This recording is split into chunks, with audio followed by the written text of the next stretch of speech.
faut commencer déjà par se réjouir d'être arrivé à 2021. Et toutes les réminiscences de l'année 2020 reviennent ainsi dans ma mémoire, notamment la situation assez difficile qu'a vécu le monde entier à travers le fait qu'est surgi une pandémie aussi historique que la pandémie de la Covid-19. Donc avec tous ces gens qui sont partis, j'ai en mémoire évidemment Manu Dibango, bien d'autres personnes importantes qui sont parties dans le monde entier et qui nous ont quittés à cause de cette pandémie-là. Ben écoutez, je pourrais déjà en ce 2021 commencer par dire que je souhaite à notamment tous les lecteurs du Messager pour lequel je travaille pour l'instant et tous les amis du Messager à travers le monde entier, mais aussi les amis du Cameroun et de l'Afrique tout court. Je voudrais leur souhaiter une année pleine de grâce.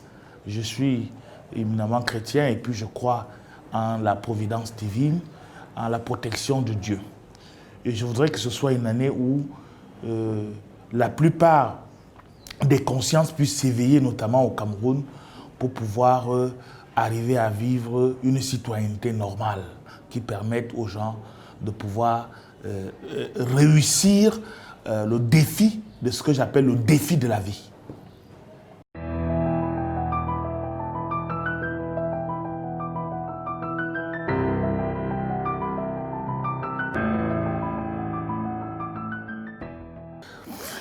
Il faut déjà préciser que, en tant qu'éditorialiste, directeur de publication, j'avais le devoir de saluer mes lecteurs pour cette année nouvelle et leur dire un tout petit peu ce que nous avons dans le cœur. Le Messager, comme tout le monde le sait, traverse une période, comme tous les médias camerounais d'ailleurs, des situations très difficiles. Mais cette situation est d'autant plus difficile et même négligeable par rapport à la situation que vivent de nombreux Camerounais, dont la grande majorité des Camerounais, quand vous les rencontrez dans la rue, traversez l'avenue Kennedy à Yaoundé, traversez le boulevard de la Liberté à Douala, traversez la grande place de Berthois, vous voyez des gens qui chaque jour luttent pour leur survie quotidienne, c'est-à-dire comment faire pour que demain soit meilleur qu'aujourd'hui. C'est-à-dire réussir déjà à avoir 3 repas par jour est quelque chose de très difficile dans notre société en général, que ce soit en région urbaine ou que ce soit en région rurale. C'est-à-dire que quelqu'un qui se lève le matin a un repas décent, c'est-à-dire un bol de chocolat, un morceau de pain, ou pour ceux qui sont en ville, ou alors la nourriture réchauffée d'hier, pour ceux qui sont en région rurale, c'est assez difficile. Donc ils sont une immensité de Camerounais qui doivent vivre cette situation très difficile. Et dans cet éditorial, justement, j'ai invité les Camerounais, non pas à se dire que il faut chaque jour se battre seulement. Ça ne suffit pas. Parce qu'un pays est organisé. Il y a des gens qui le dirigent. Il y a des gens qui sont chargés de trouver des solutions pour notre vécu quotidien. On ne demande pas à ceux qui gouvernent de venir distribuer la nourriture chaque jour dans les familles. Mais on demande de favoriser l'accès à cette nourriture, l'accès à au vivre au quotidien, que les familles s'organisent chaque jour à le faire. Et ça, ce qui m'a un peu conforté, c'était quand j'ai suivi le sermon de Noël de Monseigneur Emmanuel Abo, l'actuel évêque de Ngaoundéré, qui a posé quand même des questions qui me paraissaient pertinentes et que j'ai évoquées dans cet éditorial. Il disait, est-ce que les enfants des pauvres peuvent encore espérer obtenir un emploi dans notre pays? Ou encore, peut-on passer un concours dans notre pays ou espérer à la promotion sans avoir un parent? Les pauvres peuvent-ils encore se soigner dans les hôpitaux? Qu'un pasteur prenne la parole comme ça, le dit, ça va bousculer en moi-même en tant que journaliste. Je dis, mais tiens, je peux faire le relais d'une telle pensée. Est-ce que, intrinsèquement, quand on se regarde tous aujourd'hui, nous Camerounais dans les yeux, est-ce que l'enfant qui va à l'école aujourd'hui qui réussit à avoir son certificat de fin d'études primaires, son brevet de premier cycle, son probatoire, son baccalauréat, sa licence, aujourd'hui son master 1, son master 2, limitons-nous à ce niveau, puisque pour arriver au cycle doctoral, c'est parfois très sélectif. Est-ce qu'il peut normalement aller dire je vais passer le concours de l'ENAM, je voudrais passer le concours de l'école normale supérieure, je voudrais passer le concours de l'école de police, je voudrais passer le concours de la diplomatie, l'école de la diplomatie, je voudrais passer un concours qui donne droit à un matricule à la fonction publique. Est-ce qu'il peut le faire avec simplement l'ensemble de l'intelligence acquise lors de son éducation, de sa formation, que ce soit à l'université ou ailleurs? Est-ce qu'il peut le faire encore aujourd'hui? Et c'est ça un peu l'interrogation qui m'a bousculé et de dire ça. Je dis non, ce n'est plus vraiment possible. Non pas que je puisse encourager tous les jeunes du Cameroun à pouvoir re-regarder que la fonction publique. Non, ce n'est plus possible. Les fonctionnaires au Cameroun sont à peu près 300 000. Nous sommes 23 millions. 300, 400 000. Ils n'arrivent même pas à s'entendre sur les chiffres exacts. Combien sont-ils les fonctionnaires au Cameroun? Mais tout le monde veut devenir fonctionnaire. Non, ce n'est pas ça que je demande. Mais je dis simplement, est-ce qu'on a tous les mêmes égalités de chances pour pouvoir accéder à ces postes-là? Donc si on ne peut pas avoir les mêmes égalités de chances, il faut s'organiser pour mettre au devant de la scène, c'est-à-dire rappeler à ceux qui nous gouvernent la responsabilité qu'ils ont prise en demandant nos suffrages. On n'a pas élu un président de la République pour que désormais il ne puisse pas être capable de nous dire que il nous parle dans les probabilités, comme j'ai entendu dans son discours. Nous envisageons ceci, nous envisageons ceci. Un homme d'État doit pouvoir dire « je ferai telle chose ». J'ai décidé de faire telle chose pour réduire la pauvreté. J'ai trouvé ça encore un peu vague. On ne forme pas des enfants à l'université avec bac plus 5 pour qu'ils aillent à l'avenue Kennedy essayer de arranger les téléphones portables, trouver les gens qui puissent démarcher pour arranger les téléphones portables. On ne forme pas des jeunes à l'université pour qu'ils aillent au marché Mokolo, vendre de l'eau glacée. Ça n'est pas acceptable pour un pays qui veut se développer. Donc, ce que je propose donc, c'est que des Camerounais, chacun là où il est, s'organisent collectivement pour se dire que, écoutez, on n'a pas d'électricité à Nanga et Boko, par exemple. Ce n'est pas normal. La première dame est de la Haute-Sanaga. L'actuel ministre d'État, secrétaire général de la présidence de la République, est de la Haute-Sanaga. Au lieu de dire, on va faire alors comment? Mais il faut s'organiser pour dire qu'on n'a pas d'électricité. L'autre dire au préfet, l'autre dire aux membres du gouvernement, l'autre dire au président de la République si possible. Il ne s'agit pas de descendre la rue pour faire des bruits, pour casser tout, non.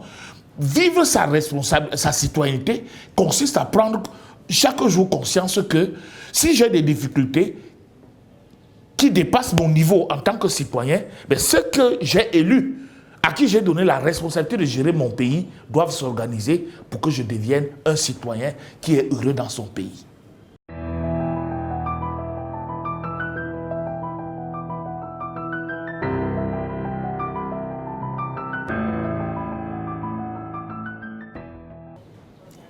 Prendre conscience qu'on est d'abord citoyen d'un pays. Vous avez des gens qui marchent ici dehors, ils ont une carte d'identité nationale et n'ont pas conscience ce que ça signifie avoir une carte d'identité nationale. Avoir une carte d'identité de Camerounais signifie qu'on a des droits et des devoirs. Et les droits, parmi les droits, c'est de demander à avoir l'électricité. C'est de demander à avoir de l'eau potable. C'est de demander à avoir un travail. C'est le droit à demander à avoir un logement décent. C'est-à-dire que si vous êtes une famille simple, vous ne devez pas squatter dans votre propre pays. C'est-à-dire que vous louez une chambre où vous arrivez à peine à vous mettre là 5, 6, 7. Ça n'est pas normal. Et se dit que non, on dit non à ce genre et demandez aux gens, donnez-nous des bons logements sociaux. On ne vous demande pas de nous les donner gratuitement. On construit des logements, qu'on dit des logements sociaux pompeusement. Mais qui a accès à ça? Il faut connaître des gens pour avoir un logement à la SIC, Société immobilière du Cameroun aujourd'hui. Hein? Vous formulez la demande, le logement ne vous sera jamais donné. Qui protège les Camerounais pour l'accès aux fonciers, hein? Dans les régions urbaines, par exemple, vous avez des prix qui excèdent le rationnel. On vous vend le prix. Est-ce qu'il n'y a pas de mercurial? C'est-à-dire que vous avez vos économies, vous voulez aller dans la banlieue de Yaoundé acquérir un terrain parce que vous avez travaillé et vous voulez construire une maison pour votre famille. On vous dit, monsieur, ici, le titre foncier, c'est 25 000. Vous ne savez pas sur la base de quoi. On vous dit, là, le titre foncier, c'est 30 000, c'est 50 000 ici. Le mètre carré. Comment est-ce possible? L'État doit pouvoir réglementer cela. Et les citoyens doivent s'organiser pour dire à l'État, n'importe quel individu, la terre appartient d'abord à l'État du Cameroun. Hein? C'est-à-dire, même si vos grands-parents vous ont laissé quelque part, c'est l'État qui vous donne la légitimité de pouvoir vous y installer. Et c'est l'État qui vous octroie un titre de propriété foncière. Donc on n'a pas à laisser les citoyens camerounais dans une spéculation permanente, alors qu'on veut juste avoir un logement décent, construire une maison. Vous n'arrivez pas à acquérir ces terrains-là parce qu'il y a des groupes mafieux qui prennent des terrains, achètent des terrains à des villageois et les revendent plus cher, et les pauvres sont toujours plus pauvres et les riches sont toujours plus riches. Une infime partie des gens qui, parce qu'ils ont des pouvoirs conférés, sont habités par ce que j'appelle, le professeur Boussi Boulaga a toujours appelé la funeste passion de l'enrichissement illicite. Ils accumulent, ils accumulent, ils accumulent, et ceux qui ne demandent qu'à vivre simplement de l'éducation qu'ils ont eue, de la formation professionnelle qu'ils ont eue, n'arrivent pas à le faire. Tout ce qu'on peut demander aux Camerounais, c'est de ne pas se laisser piétiner. Ce n'est pas un appel à l'insurrection, c'est l'appel à la citoyenneté. Vivre chaque jour et savoir que si je dois vivre, je ne dois pas laisser que les gens piétinent mes intérêts inutilement. Je n'ai pas le droit de dire que, écoutez, si je vais dans un restaurant, j'ai le droit de demander que je sois servi dans des conditions d'hygiène propres. Hein?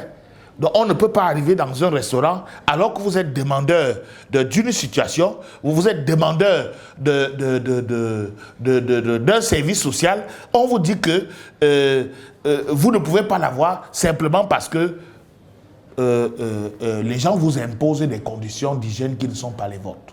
Donc je crois que chaque citoyen a le devoir de s'organiser en 2021 au Cameroun. Parce que nous aspirons tous à ce qu'on appelle la modernité. La modernité n'est pas quelque chose qui est envisageable au-delà de notre continent et de notre pays. Puisque tous ceux qui vont en Europe voient comment ces sociétés se sont organisées. C'est parce que des citoyens ont décidé de faire de leur pays des pays modernes. Des pays où les citoyens comptent. Des pays où des citoyens ne sont pas des bétails simplement électoraux. Qu'on revoit 5 ans après, qu'on ne viendrait envisager de rencontrer que quand on a besoin de leur suffrage, juste parce qu'on sait d'ailleurs que les élections très souvent sont acquises d'avance pour certains. Donc il est question pour ces citoyens, et à travers ce que je disais dans cet éditorial, de se dire que nous avons tous la responsabilité de faire de notre pays un pays où il fait bon vivre. C'est pour cela que les Camerounais eux-mêmes peuvent envisager de se dire, nous devons régler la question anglophone. Nous devons régler la question anglophone.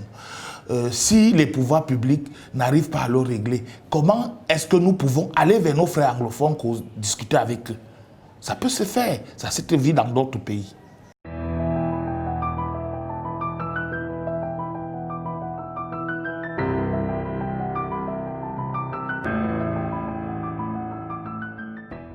J'ai le sentiment, puisque les solutions qui doivent être envisagées, il y en a, ça coûte beaucoup d'argent, hein, vous savez, pour pouvoir chaque descente des pas proches, mais enfin des membres du gouvernement en général.